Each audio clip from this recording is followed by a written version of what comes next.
കാറ്റത്ത് കിളിക്കൂടിന്റെ ഇന്നത്തെ എപ്പിസോഡിലേക്ക് എല്ലാവർക്കും സ്വാഗതം. വീഡിയോ ആദ്യമായി കാണുകയാണെങ്കിൽ സപ്പോർട്ട് ചെയ്ത് സബ്സ്ക്രൈബ് ചെയ്ത് ലൈക്ക് ചെയ്യാൻ മറക്കല്ലേ. സുധീഷിനെ ഉമ്മറത്തേക്ക് കൂട്ടിക്കൊണ്ടുപോയി വിഷമത്തോടെ നിൽക്കുകയാണ് ഹരീഷ്. സുധീഷൻ ചോദിക്കുന്നുണ്ട്, ഇനി കല്യാണം കഴിക്കാതെ അവളെ ഇവിടെ നിർത്താൻ പറ്റുമെന്ന് നീ വിചാരിക്കുന്നുണ്ടോ? പോലീസ് കേസ് പോട്ടെ, കോടതിയിൽ നിന്റെ കൂടെ പോണമെന്ന് അവൾ പറഞ്ഞു കഴിഞ്ഞാൽ കോടതി അത് സമ്മതിക്കും. പക്ഷേ നാട്ടുകാരെന്തൊക്കെ പറഞ്ഞുണ്ടാക്കുമെന്ന് ആലോചിച്ചിട്ടുണ്ടോ? കല്യാണം കഴിഞ്ഞു കഴിഞ്ഞാൽ നാട്ടുകാരുടെയും വീട്ടുകാരുടെയും പോലീസുകാരുടെയും ഒക്കെ വാ നമുക്ക് ഒരുമിച്ച് അടയ്ക്കാമെന്നേ എന്നൊക്കെ സുധീഷ് പറയുന്നുണ്ടെങ്കിലും ഹരീഷ് ആലോചനയോടെ നിൽപ്പാ. എടാ ഹരീഷേ, എന്താ ഇത്ര ആലോചിക്കുന്നേ? കല്യാണം കഴിക്കാൻ നീ റെഡിയാണോ അല്ലയോ അത് പറ എന്ന് വീണ്ടും സുധീഷ് ചോദിക്കുന്നുണ്ടെങ്കിലും ഹരീഷ് ഒന്നും മിണ്ടാതെ നിൽപ്പാ. എടാ വാ തുറന്നൊന്ന് പറ. ദേ നിധി പറഞ്ഞതാണോ നീ ആലോചിക്കുന്നത്? എടാ ഹരീഷേ, ഇതിലും നല്ലൊരു സന്ദർഭം ഇനി കിട്ടാനില്ല. എടാ നീ കല്യാണം കഴിച്ച് അടിച്ചു പൊളിച്ചങ്ങ് ജീവിക്കാൻ നോക്കടാ എന്ന് സുധീഷ് പറയുന്നത് കേൾക്കെ ഹരീഷ് പറയുന്നുണ്ട്, സുധീഷ് ഏട്ടാ, നിങ്ങൾ എനിക്ക് വേണ്ടി സംസാരിക്കുന്നു, നീതുവിനെ സപ്പോർട്ട് ചെയ്യുന്നു, അതൊക്കെ ശരി തന്നെയാ. പക്ഷേ നമ്മുടെ സുഭാഷേട്ടനെ പറ്റി ആലോചിച്ചോ എന്ന് ഹരീഷ് ചോദിക്കേ. എടാ നീതുവല്ലേ ഇപ്പൊ ഇങ്ങോട്ട് ഓടി വന്നത്? അപ്പോ ആ പ്രശ്നമല്ലേ ഡീല് ചെയ്യേണ്ടത്? അതിനിടയിൽ സുഭാഷേട്ടനെ പറ്റി ആലോചിക്കുന്നത് എന്തിനാ എന്ന് സുധീഷ് ചോദിക്കെ ഹരീഷും, ഇത്ര വിവേകമില്ലേ സുധീഷേട്ടാ? ഞാനിപ്പോ കല്യാണം കഴിച്ച സുഭാഷേട്ടന്റെ അവസ്ഥ എന്താവും എന്ന് ഹരീഷ് ചോദിക്കുന്നുണ്ട്. ഏയ് സുഭാഷേട്ടൻ അത് തെറ്റായിട്ടൊന്നും എടുക്കില്ല, നീ എന്തൊക്കെയാടേ പറയുന്നത് എന്ന് സുധീഷൻ ചോദിക്കുന്നുണ്ട്. സുഭാഷേട്ടൻ തെറ്റായി എടുക്കില്ലായിരിക്കും, പക്ഷേ സുഭാഷേട്ടൻ കല്യാണം കഴിക്കാണ്ടിരിക്കുമ്പോ ഞാൻ കല്യാണം കഴിക്കുന്നത് തെറ്റല്ലേ? ഞാനിതെങ്ങനെ ഓക്കെ എന്ന് പറയും? എനിക്കൊരു മനസാക്ഷിയില്ലേ? അല്ലെങ്കിൽ തന്നെ സുഭാഷേട്ടന്റെ കല്യാണം പലതവണ മുടങ്ങിയതാ. മറ്റുള്ളവരുടെ നടക്കുകയും സുഭാഷേട്ടന്റെ നടക്കാതിരിക്കുകയും ചെയ്ത നാട്ടുകാരെന്താ പറയാ എന്ന് ഹരീഷ് ചോദിക്കുന്നുണ്ട്. എടാ നമ്മുടെ വീട്ടിൽ പെണ്ണുങ്ങൾ വാഴില്ലെന്നല്ലേ നാട്ടുകാർ പറയുന്നത്? ഇപ്പൊ നിധിയില്ലേ, ഇനി നീ ഇതുകൂടി വന്നു കഴിഞ്ഞാൽ ആ പെരുദോഷം പൂർണ്ണമായിട്ട് അങ്ങോട്ട് ഇല്ലാതാവുമെന്നേ എന്ന് സുധീഷും പറയുന്നുണ്ട്. സുധീഷേട്ടൻ വേറെ ഏതോ ലോകത്ത് നിന്നാ സംസാരിക്കുന്നത്. അല്ലെങ്കിൽ തന്നെ എവിടെ പോയാലും താഴെയുള്ളവന്റെ കഴിഞ്ഞിട്ടും മൂത്തവന്റെ കഴിഞ്ഞില്ലേ എന്നുള്ള ചോദ്യം. ഇനി എന്റെയും കൂടി കഴിഞ്ഞാൽ പിന്നെ എന്തായിരിക്കും ചോദ്യം? പിന്നെ സുഭാഷേട്ടന്റെ കല്യാണം നടക്കുമെന്ന് തോന്നുന്നുണ്ടോ? അടുത്ത തവണ പെണ്ണ് കാണാൻ പോകുമ്പോ അനിയന്മാരുടെ കഴിഞ്ഞിട്ടും ഏട്ടന്റെ കല്യാണം നടക്കാത്തത് എന്താണെന്ന് ചോദിച്ചാ എന്ത് മറുപടി പറയും? അങ്ങനെ ഒരു ബുദ്ധിമുട്ട് സുഭാഷേട്ടന് നമ്മളായിട്ട് ഉണ്ടാക്കി വെക്കണോ? പറ, എന്റെ സന്തോഷത്തിന് വേണ്ടി സുഭാഷേട്ടന്റെ സന്തോഷം ഇല്ലാതാക്കാൻ പറ്റുമോ എന്നൊക്കെ ഹരീഷ് സുധീഷിനോടായി പറയുന്നത് കേൾക്കെ ചിരിയോടെ ബെസ്റ്റ് എന്ന് അച്ഛനും പറയുന്നുണ്ട്. നോക്ക് സുധീഷേട്ടാ, സുഭാഷേട്ടന്റെ കല്യാണം കഴിയാണ്ട് ഞാൻ അതിനെപ്പറ്റി ആലോചിക്കാനേ തയ്യാറാവില്ല എന്ന് ഹരീഷ് തീർത്തു പറയേ സുധീഷും പറയുന്നുണ്ട്. ശരിയാ, നീ പറഞ്ഞപ്പോഴാ ഞാൻ അതിനെപ്പറ്റി ആലോചിക്കുന്നത്. ഇതെല്ലാം ശ്രദ്ധിച്ചിരിക്കായിരുന്ന അച്ഛനും അവിടെ എഴുന്നേറ്റ് അവരുടെ അടുത്തേക്ക് നടന്ന്, എടാ ഒരു പെണ്ണിങ്ങോട്ട് തേടി വന്നിട്ട് എങ്ങനെയെങ്കിലും അതിനെ ഒഴിവാക്കാനാണോ നോക്കുന്നത്? അതിനെ കല്യാണം കഴിച്ച് സന്തോഷമായി ജീവിക്കാനുള്ള വഴി നോക്കടാ. നിന്റെ സുഭാഷേട്ടന് ഈ ജന്മത്ത് കല്യാണം നടക്കില്ല. ഒറ്റമരത്തിലെ കുരങ്ങനെ പോലെ ജീവിതകാലം മുഴുവൻ അവൻ അങ്ങനെ കഴിയും. അത് അവന്റെ തലയിലെഴുത്ത് എന്ന് അച്ഛൻ പറയുന്നത് ഇഷ്ടമാവാതെ ഇയാളെ ഞാൻ എന്ന് ദേഷ്യത്തോടെ ഹരീഷ് അച്ഛന് നേരെ ചെല്ലുന്നുണ്ടെങ്കിലും സുധീഷ് അവനെ തടയുകയാണ്. പറയണ കേട്ടില്ല സുധീഷേട്ടാ എന്ന് ഹരീഷ് ടെൻഷനോടെ ചോദിക്കേ. എടാ ആ കുട്ടി അകത്തുള്ളപ്പോഴാണോ വഴക്കിടുന്നത് എന്ന് സുധീഷും ചോദിക്കുന്നുണ്ട്. ഹരീഷും അച്ഛനോടായി നിങ്ങളുടെ മകനായി പിറന്നു എന്നുള്ളതാ സുഭാഷ് ഏട്ടനുള്ള ഒരേ ഒരു ദോഷം, മനസ്സിലായോ? വേറൊരു തടസ്സവും സുഭാഷ് ഏട്ടന്റെ കല്യാണത്തിനില്ല എന്ന് പറയേ അച്ഛനും. ആ നീ നോക്കിക്കോ, അത് നടക്കാനൊന്നും പോകുന്നില്ല. എല്ലാ പെണ്ണുങ്ങളെയും പെങ്ങന്മാരായിട്ട് കാണാനാണ് അവന്റെ യോഗം എന്നച്ഛൻ പറയുന്നത് ഇഷ്ടമാവാതെ ഹരീഷ് വീണ്ടും അച്ഛന് നേരെ ചെല്ലുമ്പോഴും സുധീഷ് അവനെ തടഞ്ഞു നിർത്തുകയാ. അച്ഛനും പറയുന്നുണ്ട്, സത്യം പറയുമ്പോ എന്റെ മെക്കിട്ട് കയറിയിട്ട് കാര്യമില്ല, അവന്റെ ജാതകം അതാന്ന്.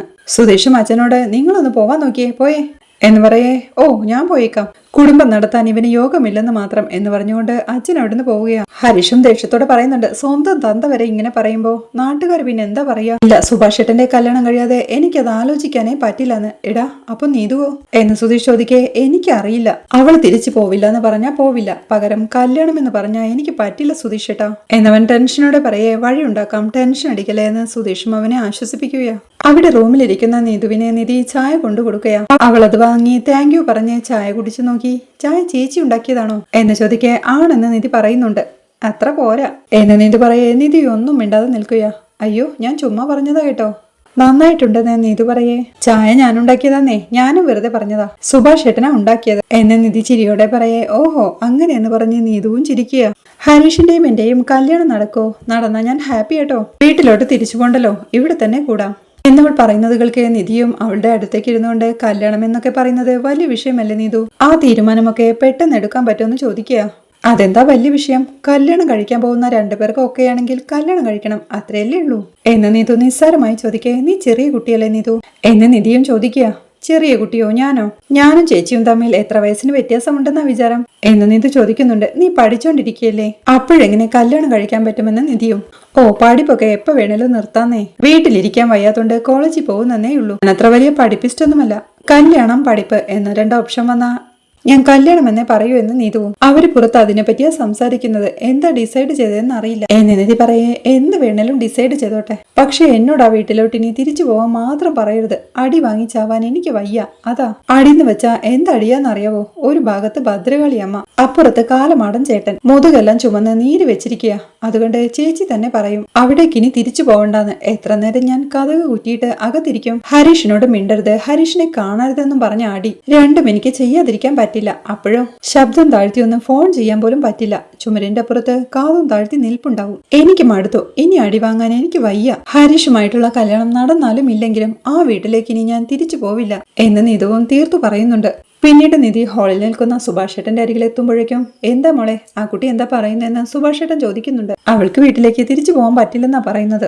അങ്ങോട്ടേക്ക് പറഞ്ഞയക്കല്ലേന്നാ അവള് പറയുന്നത് എന്ന് നിധി പറയുമ്പോഴേക്കും സുധീഷും ഹരീഷും അങ്ങോട്ടെത്തുകയാ. എന്തായിടാ സംസാരിച്ചോ എന്ന് സുഭാഷ് ഏട്ടൻ ചോദിക്കേ. സുഭാഷ് ഏട്ടാ, ഈ കല്യാണമാണ് ഒരേ ഒരു വഴിയെന്നാ എനിക്ക് തോന്നുന്നത്. പക്ഷേ ഹരീഷ് അതിന് സമ്മതിക്കുന്നില്ല. സുധീഷ് പറയുമ്പോഴേക്കും അച്ഛനും ഉമ്മറവാതിക്കൽ വന്ന് നോക്കി നിൽപ്പുണ്ട്. അല്ല, ഇവൻ പറയുന്നതിലും കാര്യമുണ്ടെന്ന് അറിയാം, പക്ഷേ എന്ന് സുധീഷ് പറയേ. എടാ, കല്യാണം നടത്തുന്നതിൽ പ്രശ്നമുണ്ടായിട്ടല്ല എന്ന് സുഭാഷ് ഏട്ടൻ പറയുമ്പോഴേക്കും വേണ്ട, അതിനെ പറ്റിയൊന്നും ഇനി സംസാരിക്കണ്ട, അത് ശരിയാവില്ലെന്ന് ഹരീഷും പറയുകയാ. എടാ, ആ കുട്ടിയെ അല്ലാതെ ഇവിടെ നിർത്താൻ പറ്റില്ലെന്ന്. കല്യാണമാണോ ഒരേ ഒരു വഴിയൊന്നും എനിക്കറിയില്ല, പക്ഷെ ഇനി അതാണെങ്കിൽ അത് ചെയ്യണം എന്ന് സുഭാഷ് പറയുമ്പോഴേക്കും അച്ഛനും അങ്ങോട്ട് കയറി വന്ന് അതെ, ഈ വിഷയത്തിൽ എന്റെ അഭിപ്രായം ഞാൻ പറയാം എന്ന് പറയുമ്പോഴേക്കും ഒരഭിപ്രായം പറയാതെ അങ്ങോട്ട് പോയേ, അവിടെ ചെന്നിരുന്നേന്ന് സുധീഷും അച്ഛനെ തടയുന്നുണ്ട്. എടാ, പ്രായത്തിന്റെ പക്വത വെച്ചാ ഞാൻ പറയുന്നത് എന്നച്ഛൻ പറയേ. പിന്നെ പക്വത, നിങ്ങളുടെ പക്വത ഇല്ലായ്മയിൽ ഇത്രയും കാലം ഞങ്ങൾ കഴിഞ്ഞില്ലേ, ഇനിയും അങ്ങനെ തന്നെ കഴിഞ്ഞാൽ മതി വാ എന്ന് പറഞ്ഞ് അച്ഛനെ പിടിച്ചു വലിച്ച് ഉമ്മറവാതിലേക്ക് തള്ളുകയാണ്. നല്ലത് നായ്ക്കൾക്കും നിങ്ങൾക്കും ചേരില്ല, അത്രയുള്ളൂ. ഒരു നല്ല കാര്യം പറയാന്ന് വെച്ചാൽ ഒരുത്തിനും തലയിലോട്ട് കയറില്ല എന്നൊക്കെ പെറുപുറത്ത് അച്ഛൻ അവിടുന്ന് പോവുകയാണ്. നിധിയും പറയുന്നുണ്ട് എന്താണേലും കാര്യങ്ങൾ പെട്ടെന്ന് തീരുമാനിക്കണം. അവരാദ്യം അന്വേഷിച്ചു വരുന്നത് ഇങ്ങോട്ടായിരിക്കും. പിന്നെ എന്താ ഉണ്ടാവുമെന്ന് അറിയാലോ എന്ന്. ഹരീഷും സുഭാഷ് ഏട്ടനോടായി സുഭാഷ് ഏട്ടാ, ഞാൻ നീതുവിനോടൊന്ന് സംസാരിക്കട്ടെ എന്ന് ചോദിക്കേ. എന്ത് ചോദ്യാടാ ഇത്? ആ കുട്ടി നീ തന്നെ മതിയെന്നും പറഞ്ഞ് വീട്ടിൽ വന്ന് നിൽക്കുന്നു. അവളോട് സംസാരിക്കാൻ എന്റെ പെർമിഷൻ വേണോ? ചെന്ന് തീരുമാനിക്കെന്ന് സുഭാഷ് ഏട്ടൻ പറയേ. ഹരീഷ് നീതുവിന്റെ അടുത്തേക്ക് പോവുകയാ. അവൻ നീതുവിന്റെ അടുത്തേക്ക് ചെന്ന് നീതു, എനിക്ക് നിന്നോടൊന്ന് സംസാരിക്കണം, നമുക്ക് പുറത്തു പോയാലോ എന്ന് ഹരീഷ് ചോദിക്കേ. അവൾ സന്തോഷത്തോടെ പോവാമെന്ന് സമ്മതിക്കുക. അവളുടെ ബാഗ് എടുത്ത് വാ എന്ന് വിളിച്ച് അവളെയും കൊണ്ട് റൂമിൽ നിന്ന് ഇറങ്ങുകയാ ഹരീഷ്. അവർ ഡൈനിങ് ഹാളിൽ എത്തുമ്പോഴേക്കും അവന്റെ കയ്യിലെ ബാഗ് കണ്ട് ഇതെന്തിനാടാ ബാഗ് എടുത്തോണ്ട് വന്നേ എന്ന് സുഭാഷ് ഏട്ടൻ ചോദിക്കുന്നുണ്ട്. പേടിക്കണ്ട, ഞാൻ ഇങ്ങോട്ട് തന്നെ വരുമെന്ന് പറഞ്ഞ് നീതുവിനെയും വിളിച്ച് അവിടെ നിന്ന് ഇറങ്ങുകയാ ഹരീഷ്. പിന്നീട് അവർ രണ്ടുപേരും ഒരു റെസ്റ്റോറന്റിൽ ഇരിക്കുക.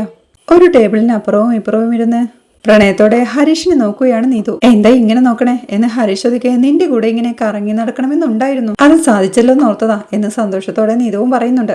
പിന്നീട് അവൻ 2 മാംഗോ ജ്യൂസ് ഓർഡർ ചെയ്യുക. അല്ല, വീട്ടിൽ നിന്ന് ഇറങ്ങി വരാൻ മാത്രം എന്താ പ്രശ്നമുണ്ടായേ എന്ന് ഹരീഷ് ചോദിക്കേ. ഹോ, അതൊന്നും പറയാതിരിക്കുക ഭേദം എന്ന് നീതു പറയേ. പറ എന്ന് ഹരീഷും. അവളവനോട് നടന്ന സംഭവങ്ങളെല്ലാം വിവരിച്ച് നിന്നെ വേണമെങ്കിൽ വീട് വിട്ടിറങ്ങണം, അല്ലാന്നുണ്ടെങ്കിൽ നിന്നെ മറന്നേക്കണം. അച്ഛന്റെ ഓപ്ഷൻ അതായിരുന്നു, ഞാൻ ഫസ്റ്റ് ഓപ്ഷൻ തിരഞ്ഞെടുത്തു, അല്ലാതെ പിന്നെ എന്ത് ചെയ്യാനാ എന്ന് നീതു പറയുന്നത് കേൾക്കേ ഹരീഷ് നീതുവിന്റെ കൈ കവർന്നെടുക്കയാ. നീതു, നിന്നെ എനിക്ക് ഒരുപാട് ഇഷ്ടമാണ് നീതു എന്നവൻ പറയുന്നത് കേൾക്കേ അമ്പരപ്പോടെ എന്താ പറഞ്ഞേ എന്ന് നീതു. എനിക്ക് നിന്നെ ഒരുപാട് ഇഷ്ടാന്ന് എന്നവൻ വീണ്ടും പറയുന്നത് കേൾക്കേ സന്തോഷം സഹിക്കാനാവാതെ ഒരു വട്ടം കൂടി പറഞ്ഞേ എന്ന് നീതു. എനിക്ക് നിന്നെ ഒരുപാട് ഇഷ്ടാന്ന് പോരെ എന്നവൻ ചോദിക്കേ. നീതുവും സന്തോഷത്തോടെ ഈശ്വര, ഇതൊന്നും നിന്റെ വായിന്ന് കിട്ടാൻ ഞാൻ എത്ര നാളായി കാത്തിരിക്കുന്നു എന്നറിയോ? അങ്ങോട്ട് എത്ര തവണ ഐ ലവ് യു പറഞ്ഞാലും നീ തിരിച്ചത് പറയാറില്ല. ഇപ്പോഴെങ്കിലും പറയാൻ തോന്നിയല്ലോ എന്ന് നീ ഇത് പറയുന്നുണ്ട്. ഇനിയെങ്കിലും അത് പറയാതിരിക്കരുതെന്ന് തോന്നി. എനിക്കും എന്റെ വീട്ടുകാർക്കും വേണ്ടി സ്വന്തം കുടുംബത്തെ വരെ ഉപേക്ഷിക്കാൻ തയ്യാറായില്ലേ നീ എന്ന് ഹരീഷ് ചോദിക്കുന്നുണ്ട്.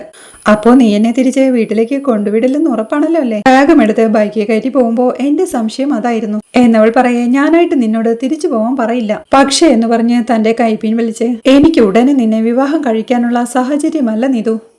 അല്ല, അതിനർത്ഥം നിന്നെ ഇഷ്ടമല്ല എന്നല്ല, ഒരുപാട് ഇഷ്ടമാണ്. എന്റെ ജീവിതത്തിൽ നീ ഒരു പെൺകുട്ടിയെ ഉണ്ടാവുകയുള്ളൂ, പക്ഷേ ഇപ്പൊ നിന്നെ വിവാഹം കഴിക്കാൻ നിവൃത്തിയില്ല. എന്റെ വീട്ടിൽ ഒരു കല്യാണം നടക്കുമെന്ന് ഞങ്ങൾക്ക് തന്നെ വിശ്വാസമില്ലായിരുന്നു. അപ്പോഴാ സുധീഷ് ചേട്ടൻ കല്യാണം കഴിച്ചു വന്നത്. അതിനുശേഷം സുഭാഷ് ചേട്ടന് പെണ്ണാലോചിച്ച് പോകുമ്പോഴൊക്കെ ചേട്ടനിരിക്കെ അനിയൻ പെണ്ണു കെട്ടിയത് എന്താന്നാ ചോദ്യം. അല്ലെങ്കിൽ തന്നെ സുഭാഷ് ചേട്ടന്റെ കല്യാണം ആലോചിച്ച് പോകുമ്പോഴൊക്കെ ഒരുപാട് തടസ്സമുണ്ടായിട്ടുണ്ട്. സുധീഷ് ചേട്ടന്റെ കല്യാണം കഴിഞ്ഞപ്പോ അതും ഒരു തടസ്സമായി. ഇനി എന്റെ കൂടി കല്യാണം കഴിഞ്ഞാൽ പിന്നെ സുഭാഷ് ചേട്ടന്റെ ജീവിതം എന്നത് നടക്കാതെ.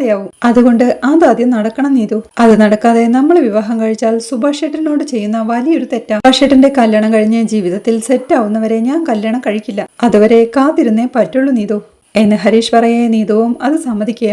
അപ്പോഴേക്കും അവർക്കുള്ള മാംഗോ ജ്യൂസ് എത്തുന്നുണ്ട്. പക്ഷേ നീ തിരിച്ച് വീട്ടിൽ പോണെന്ന് ഞാൻ പറയില്ല എന്ന് ഹരീഷ് പറയേ. പിന്നെ കല്യാണം കഴിക്കാതെ നിന്റെ വീട്ടിൽ താമസിപ്പിക്കാൻ പോവാണോ എന്ന് നീതു ചോദിക്കേ. ഏയ് അതൊന്നും ശരിയാവില്ല, ഞാനൊരു ഹോസ്റ്റൽ അറേഞ്ച് ചെയ്യട്ടെ എന്ന് ഹരീഷ് ചോദിക്കേ. ഹോസ്റ്റലോ എന്ന് നീതുവും.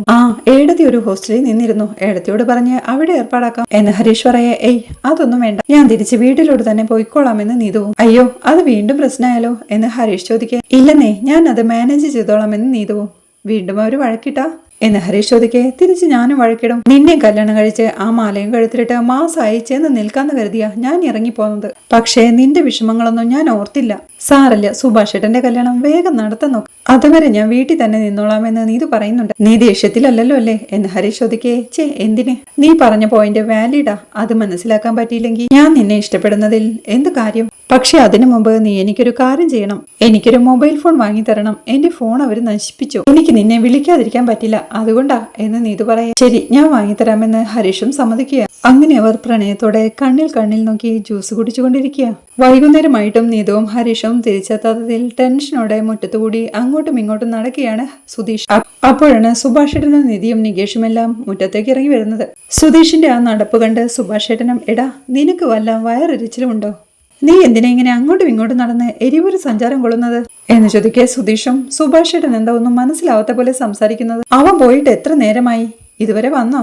ഇല്ലല്ലോ എന്ന് ചോദിക്കേ. എടാ അവൻ വരുമ്പോ വരട്ടെന്നേ, അതിന് നീ ഇങ്ങനെ കിടന്ന് ഓടിയിട്ട് എന്താ കാര്യമെന്ന് സുഭാഷേട്ടനും ചോദിക്കുക.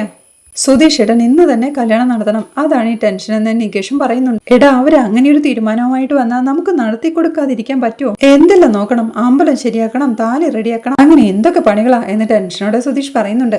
നിങ്ങൾ പിന്നെ നിന്നിപ്പിൽ കല്യാണം റെഡിയാക്കാൻ സ്പെഷ്യൽ ട്രെയിനിങ് കിട്ടിയിട്ടുള്ള ആളാണല്ലോ എന്ന് നിധി പരിഹസിക്കുന്നുണ്ട്. അത് കേൾക്കാൻ നികേഷും ചിരി അടക്കി നിർത്തുകയാ. അവര് സംസാരമെടുത്ത് തീരുമാനിച്ച് തിരിച്ചു വരും, അതുവരെ കാത്തിരിക്കാൻ നോക്കാദ്യമെന്ന് നിധി പറയുന്നുണ്ട്. സുധീഷും ടെൻഷനോടെ സുഭാഷേട്ടനോടായി പറയുന്നുണ്ട്. പോയത് അവനും അവളും തനിച്ചാണല്ലോ, എങ്ങാനും അവളുടെ ചേട്ടൻ അവരെ കണ്ട് എന്തെങ്കിലും കുഴപ്പമായി കാണുമെന്നാ എന്റെ പേടി എന്ന് സുധീഷ് പറയുന്നതിൽക്കെ. അത് ശരിയാണല്ലോ, അങ്ങനെയാണെങ്കിലേ ഹരീഷേട്ടൻ ഒറ്റയ്ക്ക് പിടിച്ചു നിൽക്കാൻ പറ്റുമോ?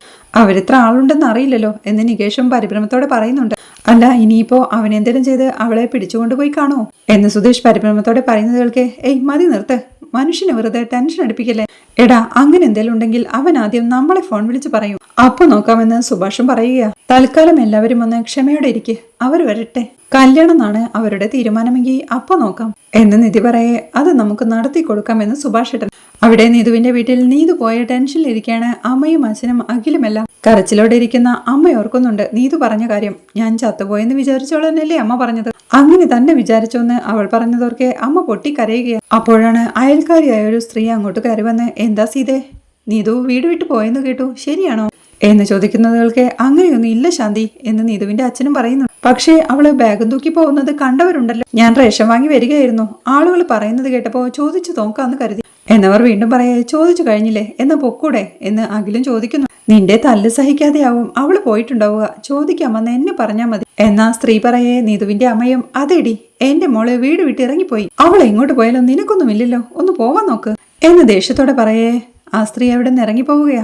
ഇങ്ങനെ ഒരു കാര്യം അറിഞ്ഞാൽ നാട്ടുകാർ ചോദിക്കും, അതിന് അവരോട് ദേഷ്യപ്പെട്ടിട്ട് എന്ത് കാര്യം എന്ന് ചന്ദ്രന് ചോദിക്കുന്നുണ്ട്. എന്നാ പിന്നെ വന്നു ചോദിക്കുന്നവരോട് നിങ്ങൾ വിശദീകരിക്കാൻ നിൽക്ക് എന്താ എന്ന് നീതുവിന്റെ അമ്മയും ദേഷ്യത്തോടെ പറയുന്നുണ്ട്. അപ്പോഴേക്കും ഹരീഷ് നീതുവിനെയും കൊണ്ട് അങ്ങോട്ട് വരികയായിരുന്നു. വീടിനടുത്തുകൂടി പോകുന്ന റോഡിലെത്തുമ്പോഴേക്കും ഹരീഷെ ഇവിടെ നിർത്തുന്ന നീതു പറയുന്നുണ്ട്. ഹരീഷ് വണ്ടി നിർത്തുമ്പോഴേക്കും നീതു വണ്ടി നിറങ്ങി, ഞാൻ ഇവിടെ നിന്ന് പൊക്കോളാം എന്ന് പറയേ. എന്തേ എന്ന് ഹരീഷും ചോദിക്കുന്നുണ്ട്. ഒന്നുമില്ല എന്നവൾ പറയേ. എടി എനിക്ക് നിന്നെ വീട്ടിലേക്ക് തിരിച്ചു വിടാൻ പേടിയുണ്ട് എന്ന് ഹരീഷ് ടെൻഷനോടെ പറയുകയാ. എന്നാലേ എന്നെ തിരിച്ച് വീട്ടിലേക്ക് കൊണ്ടുപോവോ, അതോ ഏതെങ്കിലും അമ്പലത്തിൽ കൊണ്ടുപോയി താലി കിട്ടോ? ഇല്ലല്ലോ എന്ന് ചോദിക്കുന്നുണ്ട് നീതു. അതൊന്നും നടക്കില്ലെന്ന് ഞാൻ പറഞ്ഞതല്ലേ നീതു എന്ന് ഹരീഷ് പറയേ. മനസ്സിലായി, ഞാൻ വെറുതെ പറഞ്ഞതേ ഉള്ളൂ, ഞാൻ എങ്ങനെയെങ്കിലുമൊക്കെ അഡ്ജസ്റ്റ് ചെയ്തോളാം എന്ന് നീതുവും പറയുന്നുണ്ട്. പക്ഷേ തിരിച്ചു ചെല്ലുമ്പോ പ്രശ്നമാവോ എന്നവൻ ചോദിക്കേ. പ്രശ്നമൊക്കെ ആവും, നോക്കാമെന്ന് നീതു. ശരി എന്ന് പറഞ്ഞ് നീതു പോവാൻ തുടങ്ങുമ്പോഴാണ് വീടിന് മുന്നിൽ നിൽക്കുന്ന സ്ത്രീകളെ കാണുന്നത്. അവരെ ശ്രദ്ധിച്ച് നീതുവും, അല്ലെങ്കിൽ വേണ്ട, നീ തന്നെ വീടിന്റെ മുൻപിൽ വിട്ടാ മതി, അതാ നല്ലതെന്ന് അവൾ പറയേ. അത് കൂടുതൽ കുഴപ്പാവില്ലേ എന്ന് ഹരീഷും ചോദിക്കുന്നുണ്ട്. എന്തോരം ആളുകളാ നിൽക്കുന്നേ, എന്തായാലും അവര് കണ്ട സ്ഥിതിക്ക് നേരി ചെല്ലണം എന്ന് പറഞ്ഞവൾ അവന്റെ പുറകിലേക്ക് കയറിയിരുന്ന് അവനെ ചുറ്റിപ്പിടിച്ച് ചേർന്നിരിക്കുക.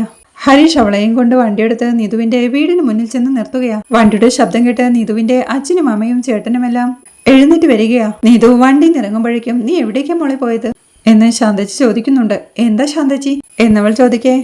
നീ വീട് വിട്ടു പോയെന്ന് ആളുകൾ പറഞ്ഞു. നിന്റെ അമ്മയോട് ചോദിച്ചപ്പോ എന്റെ നേരെ ഒരു ചാട്ടം എന്ന് ശാന്ത പറയുമ്പോഴേക്കും അച്ഛനും അമ്മയും ചേട്ടനുമെല്ലാം അങ്ങോട്ട് വരുന്നുണ്ട്. നീതു എല്ലാവരോടുമായി ഇതേ ഇയാളെ കണ്ടോ, ഇയാളാണ് ഹരീഷ്, എന്റെ ബോയ്ഫ്രണ്ടാ, ഞാൻ ഇവനെ കാണാൻ പോയതാ, കണ്ടു, അവൻ എന്നെ തിരിച്ചു കൊണ്ടാക്കുകയും ചെയ്തു, എന്താ മതിയോ എന്നിവൾ പറഞ്ഞത്തെ ഹരീഷും അഖിലിനെ നോക്കി ദേഷ്യത്തോടെ ദേ ഇനി ഇവളെ പഴയതുപോലെ തല്ലാനോ ചവിട്ടാനോ നിന്നാ ചോദിക്കാൻ ആളില്ലെന്ന് കരുതരുത് കേട്ടല്ലോ എന്ന് ഭീഷണിയോടെ പറഞ്ഞ് നീതുവിന്റെ ബാഗ് എടുത്തു കൊടുത്ത് ചെല്ല്, എന്തെങ്കിലും ഉണ്ടെങ്കിൽ വിളിക്കുക പറയേ നീതു ബാഗുമായി വീട്ടിലേക്ക് കയറി പോവുകയാ. ഹരീഷും തന്റെ ബൈക്കും എടുത്ത് അവിടുന്ന് പോവുകയാ. നീതു വീടിനകത്തേക്ക് കയറി ഹാളിലെത്തുമ്പോഴേക്കും പുറകെ ദേഷ്യത്തോടെ വന്ന അഖിലും അവളെ തടഞ്ഞു നിർത്തി ഡി നാണമില്ലാതെ എങ്ങോട്ടാടി കയറി പോകുന്നത് എന്ന് ചോദിക്കേ എന്റെ വീട്ടിലേക്ക് തന്നെ എന്ന് നീതുവും. നിന്റെ വീട്ടിലേക്കോ, നീയല്ലേ ചത്തുന്ന് കരുതിക്കോളാൻ പറഞ്ഞ് ഇറങ്ങിപ്പോയത്, നാശമേ എന്നകിലും, ഞാൻ പോയി കഴിഞ്ഞ അച്ഛന്റെ സ്വത്ത് മുഴുവൻ നിനക്ക് ഒറ്റയ്ക്ക് വിഴുങ്ങാമെന്ന് കരുതിയല്ലേ നശൂലമേ എന്ന് ദേഷ്യത്തോടെ നീതുവും. അങ്ങേര് പിന്നെ കോടികൾ സമ്പാദിച്ചു വെച്ചേക്കുമല്ലേ, വാടക കൊടുക്കേണ്ടത് എങ്ങനെയാണെന്നറിയില്ല പിന്നെയല്ലേ എന്ന് പുച്ഛത്തോടെ അഖിൽ പറയുമ്പോഴേക്കും